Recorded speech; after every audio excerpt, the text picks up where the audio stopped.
സംശയമില്ലാതെ അതിശക്തമായ നിലപാട് എല്ലാവരും യോജിപ്പിച്ചുകൊണ്ട് സംസ്ഥാന സർക്കാർ സ്വീകരിക്കും. മുഖ്യമന്ത്രിയുടെ നിലപാട് വ്യക്തമാക്കിയിട്ടുണ്ട്. ആ നിലയിൽ ഒരു തരത്തിലുമുള്ള അത്തരം തെറ്റായ പ്രവണതകൾ റദ്ദ് ചെയ്തു പോകാൻ വേണ്ടി കഴിയും.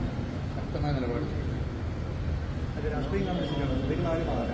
അല്ല, അതാ നമ്മൾ പരിശോധിക്കേണ്ടത്. ഇന്നലെയൊക്കെ കാണുമ്പോൾ ചിലരുടെ താല്പര്യം ലഹരി ഇല്ലാതാക്കലാണോ SFI ഇല്ലാതാക്കലാണോ?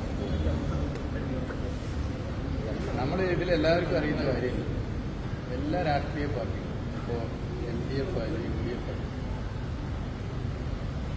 ഇതിനെതിരെ നിലപാട് സ്വീകരിക്കുന്നത്, അതിന്റെ നേതൃത്വത്തിൽ എല്ലാവരും ഇതിനെതിരെ നിലപാട് സ്വീകരിച്ചു പോകണമെന്ന് ആഗ്രഹിക്കുന്നു.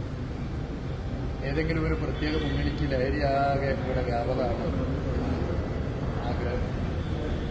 യുവജന വിദ്യാർത്ഥി സംഘടനകൾ എടുത്ത് പരിശോധിച്ചാൽ യുവജന വിദ്യാർത്ഥി സംഘടനകളും വളരെ നല്ല നിലയിൽ ഇതിനെതിരെയുള്ള ക്യാമ്പയിൻ തുടർച്ചയായി ചെയ്തുകൊണ്ടിരിക്കുന്നു. പ്രത്യേകിച്ച് SFI പോലൊരു വിദ്യാർത്ഥി സംഘടന ഇതിനെതിരെ തുടർച്ചയായ ക്യാമ്പയിനൊക്കെ സംഘടിപ്പിച്ചു വരുന്നൊരു സംഘടന. അപ്പോൾ അങ്ങനെയുള്ളൊരു സംഘടന ഇത്തരത്തിൽ ഇടപെടുമ്പോൾ വിദ്യാർത്ഥി സംഘടനകൾ എല്ലാവരും കൈകോർത്ത് ഇതിനെതിരെ ഇടപെടുകയും സർക്കാരിനോടൊപ്പം നിലകൊള്ളുകയും ചെയ്യേണ്ട ഒരു ഘട്ടത്തിൽ ലഹരിയെ ഒതുക്കലല്ല SFI ഒതുക്കലാണ് അജണ്ട എന്ന് തോന്നുന്ന നിലയിൽ ഇതിലൊക്കെ ആരെങ്കിലും അഭിപ്രായം പറഞ്ഞിട്ടുണ്ടെങ്കിൽ അത് ജനം മനസ്സിലാക്കും. ജനം അത്തരം കാര്യങ്ങളിൽ നിലപാട് സ്വീകരിക്കും. അങ്ങനെ പറയുന്നവർ നയം വ്യക്തമാക്കണം. അവരുടെ പ്രശ്നം എന്താ? ലഹരിയാണോ SFI ആണോ? ലഹരി ഇല്ലാതാക്കലാണോ SFI ഇല്ലാതാക്കലാണോ അവരുടെ മുഖ്യ അജണ്ട? ഞങ്ങൾക്ക് ഒറ്റ അജണ്ടയുള്ളൂ. എല്ലാവരും ഒന്നിച്ചിട്ടുണ്ട്. ലഹരി ഇല്ലാതാക്കുക, ഇതിന്റെ സ്രോതസ്, അതുപോലെ തന്നെ ഇതിന്റെ ഏജന്റുകൾ, ഇതിനെതിരെ കർക്കശ നിലപാട് ഇപ്പോൾ സർക്കാർ സ്വീകരിക്കുന്ന പോലെ കർക്കശ നിലപാട് സ്വീകരിച്ച് മുന്നോട്ട് പോകും. നമ്മളെല്ലാവരും ഒന്നിക്കണം. ഇതിന്റെ പേരിൽ കോൺഗ്രസ്സാണ് കേരളത്തിലെ ലഹരി ഏജന്റുമാരെന്ന് പറയാനോ അല്ലെങ്കിൽ ഏതെങ്കിലും യുവജന വിദ്യാർത്ഥി സംഘടനയാണ് ഈ ലഹരിയുടെ ഹോൾസെയിൽ ഏജന്റുമാരെന്ന് പറയാനല്ല ഞങ്ങൾ ഉദ്ദേശിക്കുന്നത്. അതല്ല ഞങ്ങളുടെ ലക്ഷ്യം. എല്ലാവരും ഒന്നിക്കണം.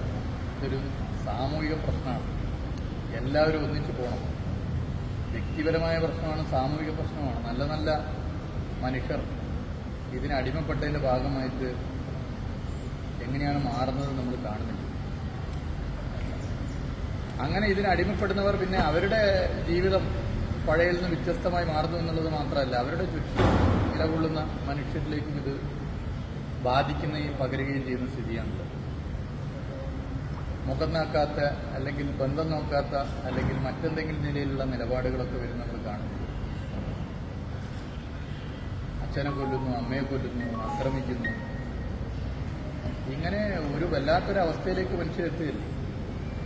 അപ്പൊ ഇതൊരു സാമൂഹിക പ്രശ്നമാണ്. ഇതിനെ നേരിടേണ്ടത് സാമൂഹികമായിട്ടാണ്. നമ്മളെല്ലാവരും ഒന്നിച്ചിട്ടാണ്. അതിന് പകരം ഇതിൽ എന്തെങ്കിലും കുത്തിത്തിരിപ്പുണ്ടാക്കി ലഹരിയല്ല പ്രശ്നം, SFI ആണ് പ്രശ്നം, അല്ലെങ്കിൽ ലഹരിയല്ല പ്രശ്നം, LDF സർക്കാരാണ് പ്രശ്നം, കിട്ടിപ്പോയി എന്ന് തോന്നുന്ന നിലയിൽ പ്രചരിപ്പിക്കാൻ ശ്രമിക്കുന്നവരെയൊക്കെ ജനം മനസ്സിലാക്കുന്നു. അതിനാരും നിൽക്കരുത്. അങ്ങനെ ശ്രമം നടത്തുന്ന പ്രസ്ഥാനങ്ങളിലെ പക്വതയുള്ള, സാമൂഹിക പ്രതിബദ്ധതയുള്ള, വിശാല മനസ്സുള്ള നേതാക്കന്മാർ തന്നെ ഇത്തരം തെറ്റായ നിലപാട് സ്വീകരിക്കുന്നവരെ തിരുത്തണമെന്ന് ഞാൻ അഭ്യർത്ഥിക്കുകയാണ്. നമ്മളെല്ലാവരും ഒന്നിച്ചിട്ടുണ്ട്. എല്ലാവരും ഒരുമിച്ചാണ് ഇതിന്റെ പോരാട്ടം. അത് SFIയെ പിരിച്ചുവിടണമെന്നുള്ള ആഗ്രഹം SFI രൂപം കൊണ്ട് അന്നു മുതലുള്ളവരാണ്, അവരുടെ പിന്മുറക്കാരാണ് ഇപ്പോൾ ഇതൊക്കെ പറയുന്നത്. ഈ ലഹരി പോലുള്ള പ്രശ്നങ്ങളൊക്കെ വരുന്നതിന് മുമ്പ് തന്നെ SFIയെ പിരിച്ചുവിടണം എന്ന് ആഗ്രഹിച്ചവരാണവർ. അതിന്റെ ഭാഗമായി SFIയിൽ പ്രവർത്തിച്ച നിരവധി വിദ്യാർത്ഥികളെ കൊലപ്പെടുത്തിയിട്ടുണ്ട്. കാണാതെ പോയിരുന്നു. അപ്പോ ഈ വിഷയം വരുക കിട്ടിപ്പോയി, SFIക്ക് കിട്ടണ്ടേ? അപ്പൊ ലഹരിയല്ല പ്രശ്നം, SFI മാറുക. അത് തെറ്റല്ലേ? അങ്ങനെയാണ് ഒരു നിലപാട് സ്വീകരിക്കേണ്ടത്. ഇപ്പൊ ഞാനിപ്പോൾ ഇവിടെ പറയുകയാണ്, ഈ കേരളത്തിലെ ലഹരി ഈ പോലുള്ള ഇത്തരം വിഷയങ്ങളുടെ പ്രധാന കാരണം UDF ആണ്. UDF യോഗം കൂടി തീരുമാനിച്ചിട്ടാണ് ഇതിന്റെ വിതരണം നടത്തുന്നത്. അല്ലെങ്കിൽ UDF ആണ് ഇതിന്റെ ഏജന്റുമാർ എന്ന് ഞാൻ പറയുകയാണെങ്കിൽ എത്ര അബദ്ധമാണ്. ശരിയാണത്. അങ്ങനെയല്ലല്ലോ നമ്മൾ നിലപാട് സ്വീകരിക്കുന്നത്. അല്ലെങ്കിൽ ഏതെങ്കിലും ഒരു വിദ്യാർത്ഥി സംഘടനയെ പോയിന്റ് ചെയ്തുകൊണ്ട് ഇവരാണ് ഇതിന്റെ ഒക്കെ പ്രശ്നം എന്ന് ഞാൻ പറയുകയാണെങ്കിലും നമ്മൾ മനസ്സിലാക്കേണ്ടത് ഇന്ന് പെട്ടെന്ന് പണമുണ്ടാക്കുക എന്നുള്ള ലക്ഷ്യം വെച്ചുകൊണ്ട് ആളുകൾ ഇതിൻ്റെ ഭാഗമായി മാറുകയാണ്. ഒരു അപകടകരമായ വർഗം ഇതിൻ്റെ ഭാഗമായി ഉയർന്നു വരുന്നത് ഡേഞ്ചറസ് ക്ലാസ്.